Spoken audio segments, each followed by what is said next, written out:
नमस्कार साथियों, 6 अगस्त 1945 वर्ल्ड की एक ऐसी तारीख जिसने हिरोशिमा के लगभग 40,000 लोगों को मौत के घाट उतारा।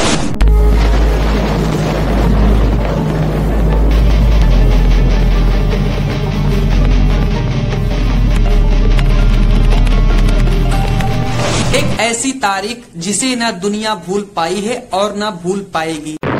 Столб, поднимающийся с земли, быстро увеличился в объеме. Несколько секунд после взрыва диаметр пулевого столба составлял... दरअसल 6 अगस्त 1945 को सुबह 8:15 पर अमेरिका ने जापान के हिरोशिमा शहर पर न्यूक्लियर अटैक कर दिया। Столб, поднимающийся с земли, быстро увеличился в объеме. Несколько секунд после взрыва диаметр пулевого столба составлял... जिसका नाम लिटिल बॉय था। ये न्यूक्लियर बम कुछ ही सेकंड में हवा में ही 600 मीटर ऊपर ब्लास्ट हो जाता है।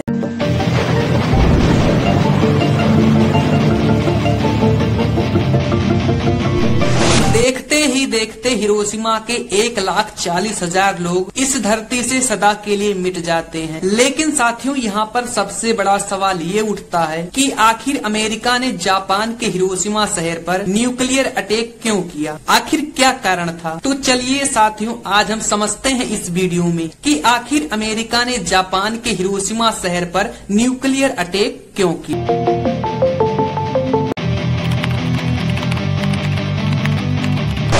हमारी स्टोरी की शुरुआत सेकंड वर्ल्ड वॉर से होती है,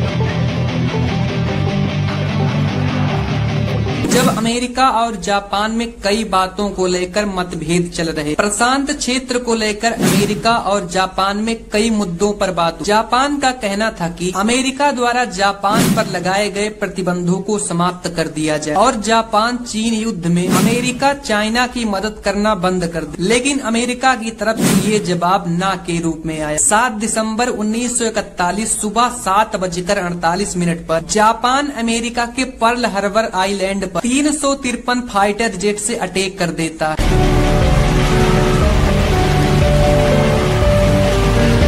उस टाइम पर्ल हार्बर आइलैंड पर अमेरिका का बहुत बड़ा नौसैनिक बेस हुआ करता था। जापान का अटैक इतना भयानक और इतना खतरनाक था कि देखते ही देखते पूरा नौसैनिक अड्डा खत्म हो गया।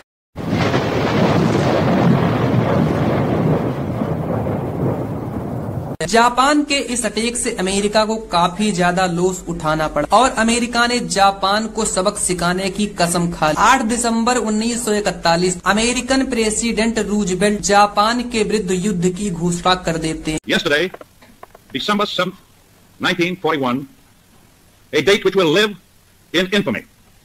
The United States of America was suddenly and deliberately attacked by naval and air forces of the Empire of Japan. इस प्रकार सेकंड वर्ल्ड वार में अमेरिका की एंट्री हो जाती है और ये वार लगभग 1945 तक चलता है। 8 मई 1945 को जर्मनी मित्र राष्ट्रों के सामने सरेंडर कर देता। अब सेकंड वर्ल्ड वार में जापान केवल अकेला रह गया था। अमेरिका की तरफ से जापान को मैसेज भेजा जाता है, जापान बिना शर्त के सरेंडर कर दे। लेकिन जापान अमेरिका के इस मैसेज को इनकार कर देता है। अगर जापान अमेरिका के इस मैसेज को मान लेता तो शायद हिरोशिमा पर महाप्रलय न आता। 6 अगस्त 1945 साफ हवा चल रही, बच्चे अपने अपने स्कूल जा रहे और कुछ बच्चे खेल रहे थे। सुबह 7:48 पर आसमान से अमेरिका का B-2 बॉम्ब दिखाई पड़ता है।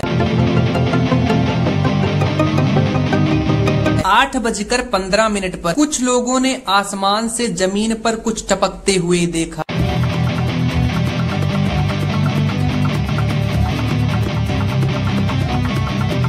किसी ने कल्पना भी नहीं की थी कि ये एक एटॉमिक बॉम्ब। 43 सेकंड तक ये बॉम्ब धरती की ओर गिरता रहता है और 43 सेकंड बाद सब कुछ खत्म हो जाता है। Столб, поднимающийся с земли, быстро увеличился в объеме. Несколько секунд после взрыва диаметр пулевого столба составлял... जिंदगी में पहली बार जापान के लोगों को एक तेज रोशनी दिखाई पड़ती है, जोर का धमाका होता है और धरती की सतह का टेम्परेचर 4000 डिग्री सेल्सियस पहुंच जाता है। ये न्यूक्लियर अटैक इतना ज्यादा घातक और इतना ज्यादा भयानक था कि पलक झपकते ही हिरोशिमा के 1,40,000 लोग मिट्टी में मिल जाते। इस न्यूक्लियर अटैक में धन की इतना ज्यादा हानि हुई जिसका अनुमान आज तक नहीं लगाया जा सका। तो साथियों, ऐसी ही वीडियो पाने के लिए आप हमारे YouTube चैनल को फॉलो कर लीजिए ताकि आपको ऐसी ही वीडियो मिलती रहे।